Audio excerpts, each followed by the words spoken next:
Grace is getting another stone. Okay.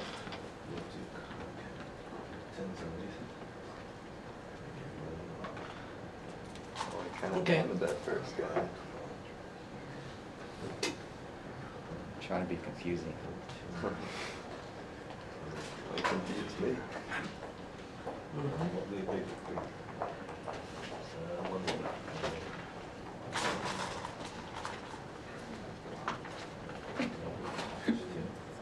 Should have gone in with 9 there. That's very incomplete down there.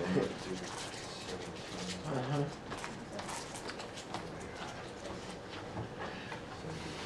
Yeah, you gotta do something.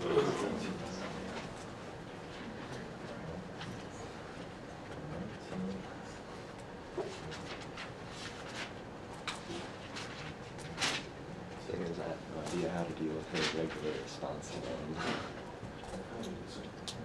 I guess you could have gone into the corner, but then she's getting the wall.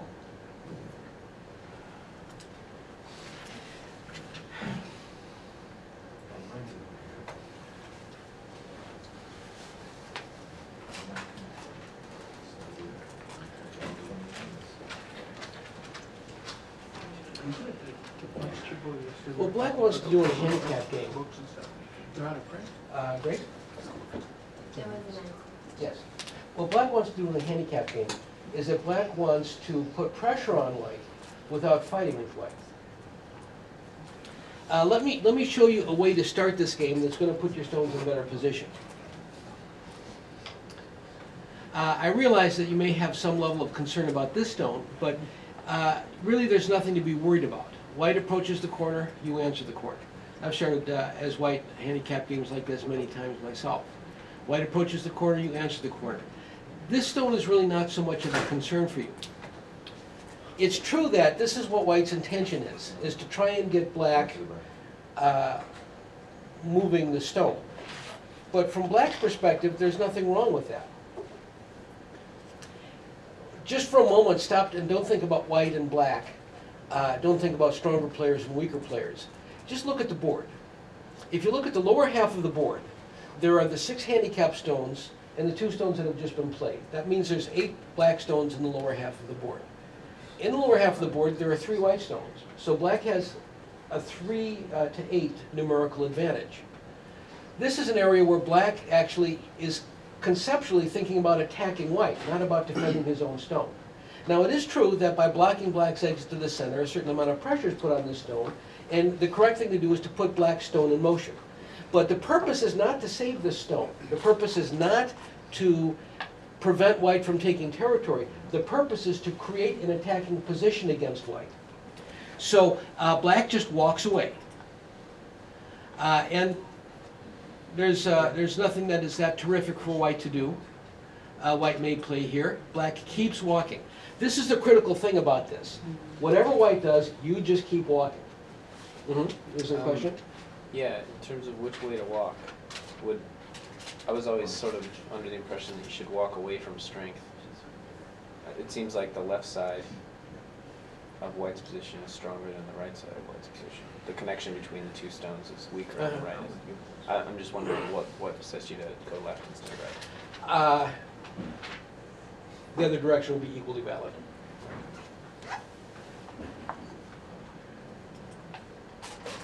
White moves, you keep walking. Incidentally, from the tactical standpoint, this move 10 is an important move because it not only is moving Black out into the center, but it also damages and reduces the value of the White stone. So you get kind of a twofer.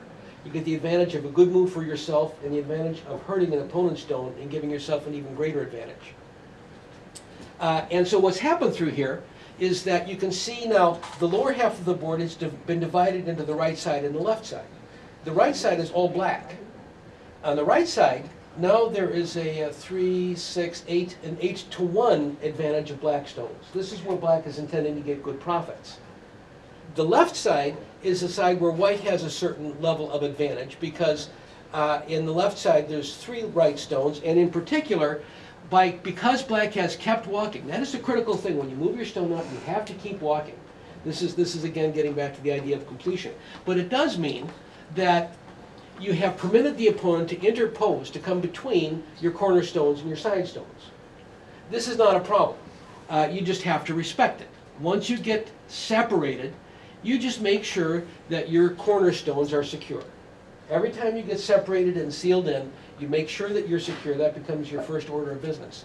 So white has gotten some level of advantage on the left side.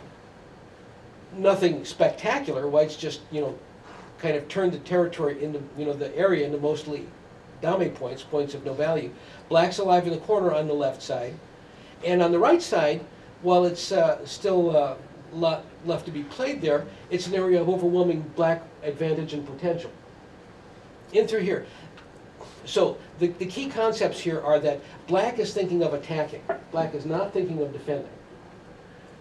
Black moves the stone out in order to separate white on a large scale. White is forced to develop one side while the other side is allowed to languish. And in that side, black gets a more and more overwhelming advantage. No problems, everything easy.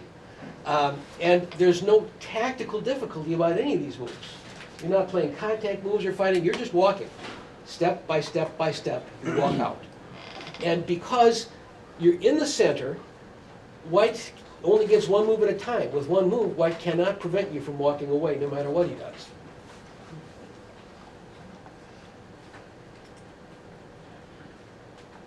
Actually, from here, as white, I would just accept the challenge. Black is kind of giving you what you want, a chance to fight. Okay, Mr. Black, you want to fight? All right, let me correct that. In this case, Miss Black, you want to fight? Let's fight. Accept the challenge here. Whenever you're in a handicap game, you're will do many different things to try and force your opponent to fight. If they volunteer, do not back away. But it just seems like so many stones, like I just want more stones around to getting territory, because it seems small to just start a fight in the very first stone. Really, you don't have to worry about all the others unless you want. Well, on the strategic level, as I said, you win by fighting. You'll actually do unreasonable things to create fights as white in a handicap game. So now you can have a fight because your opponent volunteered playing reasonable moves. It doesn't get any better than that. I don't care how big it is. Fighting, you have players whose entire concept of white play is just to fight. Whether it's a good fight or a bad fight, a smart fight or a dumb fight, they don't care. It's just a fight. Here, it's a perfectly reasonable fight from white's perspective. That's sort of the maximum you can ever hope for in a handicap game. You just take it and be happy. You're likely to turn this into an area of overwhelming profit simply because you're going to fight better. But there's no loss possibility there. Now, from getting back to black's perspective here, black's move, while it kind of encouraged white to fight, is not a bad point per se. But when white doesn't answer it, this is a moment of opportunity for you. Link over the top, keep that stone underneath, lock up the profit for yourself. Once this happens and black links all the stones there together, black has a position of overwhelming strength in this area. That's why you fight. You fight to break black apart and to create more parity in this area. I mean, as I said, you fight because in a handicap game you want to fight, but the sort of reason and go theory is you fight in order to get an even divide of the power in this region. If you don't fight, black gets all the power and you get nothing. You fight for equality. That's the technical reason why you're fighting. But from black's perspective, black just links over the top, connects all the stones with one move, prisons white underneath, and turns this area into potentially a very large territory. Now let's compare this, let's just hop ahead for a second and compare this. Oh, wait a minute, I'm going to go back to here. I'm going to first do this. There. Then I'm going to go to here. Now I'm going to mark it. Then I'm going to go over to here. I'm going to mark this. Okay, good. Now compare these two. You see here? With this, black has played one additional move and has a position of strength and linked across the top. What actually happened in this game is that black played two additional moves, and white is not contained inside black, and there are problems in the black position that white can exploit later on. So black has played twice as many moves and has a position that's less valuable to begin with. You can see the difference, I think, between just following through. When white doesn't answer, you just bridge over the top and link yourself together. A lot of Go is about being connected. You link your stones together, they immediately become strong. If your stones are separated, then they have to be defended separately. So, if you have two stones and they link together, that linkage automatically almost makes them strong stones all by themselves. So this linkage makes two stones that were not strong into one strong three-stone position, or maybe even more stones.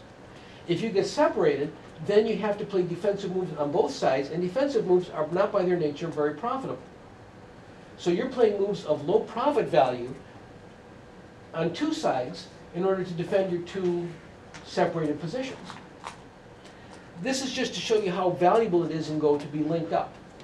So when you have an opportunity to link your stones up, take it. There are some cases where it's not right. I mean, if both sides are already alive, linking them up doesn't add anything because they're both already alive. You can't be more alive than alive. But by and large, you have a chance to link stones up, particularly if they're stones that are not yet secure. Jump on it, grab it, and be happy you got the opportunity. So anyway, early on here, from white's perspective, you fight here in order to get equality in this area. And from black's perspective, jump on this stone here. Also,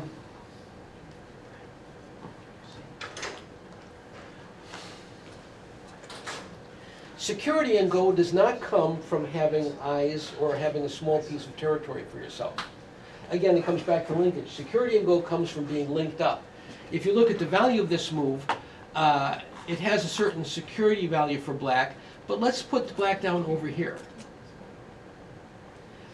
Black now is starting to move in this direction, looking to link up with this stone. If black succeeds in that linkage, that four-stone position will be very strong and very secure. In comparison, by just playing in the corner here, that has, you know, a certain degree of value, which it has, but there's less territory attached, and at the end of the day, there's less security. Okay.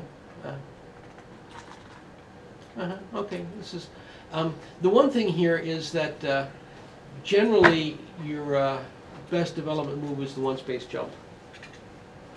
There are times to hold back and just make an extension, but those times are almost exclusively, not you know, completely, but almost exclusively when there's a white stone in contact with one of your own stones.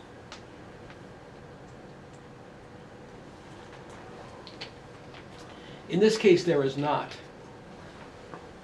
And so the one-space jump, this is kind of the workhorse extension in Go. You defend weak groups by making one-space jumps into the center. The one-space jump is a strong relation, which is excellent when you're attacking stones, and that's what's happening here. Black is attacking white stones. It has a good combination of security and strength and speed of development. Whereas if you look at this move, you've gone one line.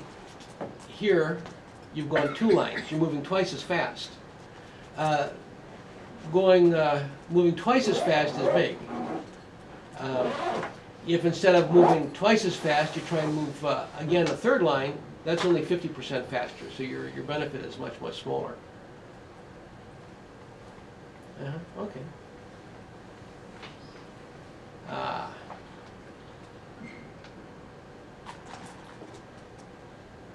Now, again, Go is about being connected up.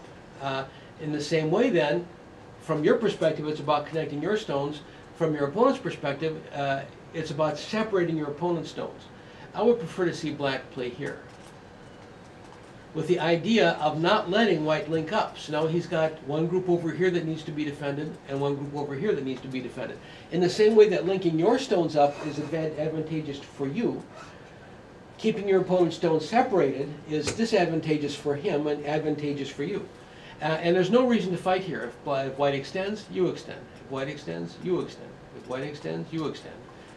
There's no reason to push harder into Hane and allow him to cut and create any kind of fight out of it. You notice what's happened here. You know, white has some level of security on this side, but look at this. Now here, there's 1, 2, 3, 4, 5, 6, 7, 8, 9, 10, 11 stones in this zone, and there's 3 white stones. Overwhelming advantage for black. Likely lots of black territory, and certainly no black problems. By pushing this way, now you let white link up. Once you let white link up, it's time to stop, not to push harder. This Hane is a very normal kind of move, but now you've let white develop to some extent. Just extend. Just extend. Then move on.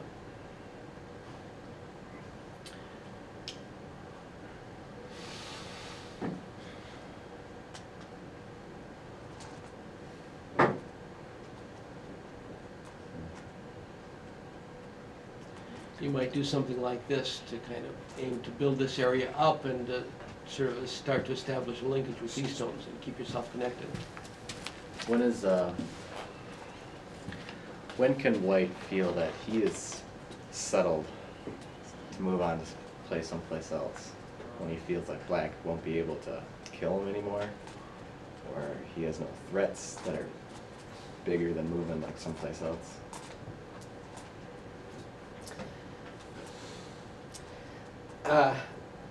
The correct understanding is that you look for positions to be stable. It's not about living or dying. Even if your stones can't be killed, it doesn't mean it's stable. If an opponent's move has a large threat value so that you must respond to it, then the position is not stable. He can force you in that area. Essentially, if you have to respond to your opponent, the position is not stable.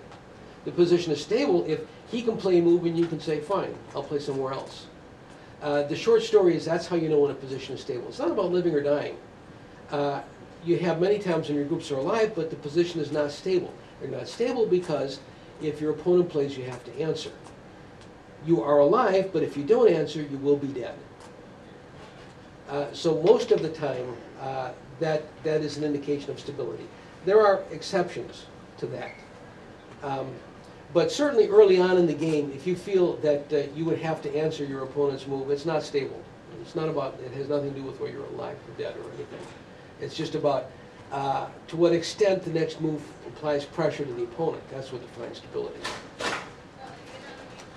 From